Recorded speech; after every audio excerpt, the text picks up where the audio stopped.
कर जाएंगे। कहानी शुरू होती है सर 1 फरवरी 1986 शाम को 4:40 पर जज साहब KM पांडे साहब पूरा की पूरी केस की सुनवाई कर रहे हैं और सामने देखते हैं कि फ्लैग पोस्ट पे सुबह से एक काला बंदर बैठा है। लोग उसको मूंगफली दे रहे हैं, केला दे रहे हैं, पर वो बंदर नीचे देखने को तैयार नहीं है। जैसे ही रामलला के दरवाजों का ताला खोलने का आदेश होता है वो बंदर वहां से निकल जाता है। उसके बाद जब फैसला आ जाता है तो वहां के DM और SSP साहब जब पांडे साहब को घर पे पहुंचे छोड़ने आते तो देखते हैं कि वो काला बंदर वहां भी उनके घर पे बैठा है।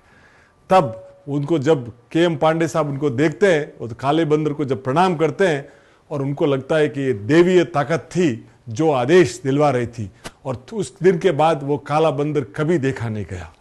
दूसरा K पारासरन साहब, दुनिया के सबसे नामी वकीलों में से एक, जिन्होंने रामलला का सुप्रीम कोर्ट में केस लड़ा at the age of 92, Padma Vibhushan 2 बार के अटॉर्नी जनरल रह चुके। जब वो कोर्ट में आते थे तो बिना चप्पल आते थे। उनको जब जज साहब ने बोला कि आप 92 ईयर्स के आप बैठ जाइए तो उन्होंने बोला कि मैं बैठूंगा नहीं, भगवान राम का केस लड़ रहा हूं तो मैं खड़ा रहकर बिना चप्पल। और शनिवार की शाम जब ये फैसला आता है 2019 9 नवंबर को, तो वो कहते हैं कि ऐतिहासिक फैसला आया कि रामलला के दरवाजे मंदिर का निर्माण होया जाए। तो सोमवार की शाम दिल्ली में 2nd फ्लोर पे रात को 8:45 पर 30 से 40 बंदर वहां दिल्ली में, जहां साहब रात को एक बंदर दिखाई नहीं दे, वहां 30 से 40 बंदर उनके 2nd फ्लोर के टेरेस पे आ गए। वो नाच रहे थे, खुशियां मना रहे थे। वो देख के उनके K पारासर ने बोल दिया कि ये साहब कोई देवीय शक्ति थी जो ये सब काम करवा रही थी। अभी जब ये मंदिर बन रहा था तो रामलला की मूर्ति अरुण योगीराज जो मैसूर के हैं, MBA है और 5 पीढ़ी से शिल्पकार है, जब मूर्ति बना रहे थे 7 महीनों से, तो रोज एक बंदर आता था शाम को 4 से 5 के बीच में। तो उन्होंने थोड़े दिन तो नोटिस नहीं लिया, बाद में देखा कि वो डेली आ रहा है तो उन्होंने ट्रस्ट कह दिया, तो उन्होंने बोला कि आने दीजिए।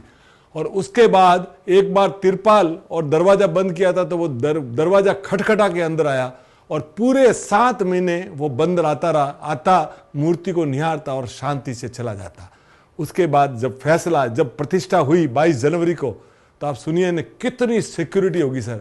और 23 जनवरी को वापिस एक काला बंदर आया तो लोगों सिक्योरिटी दौड़ी कि भाई कहीं ना कहीं मूर्ति को कोई नुकसान नहीं पहुंचाए, पर वो तो शांत चित्त से आया, दर्शन किया और पूरी दरवाजे से निकल गया।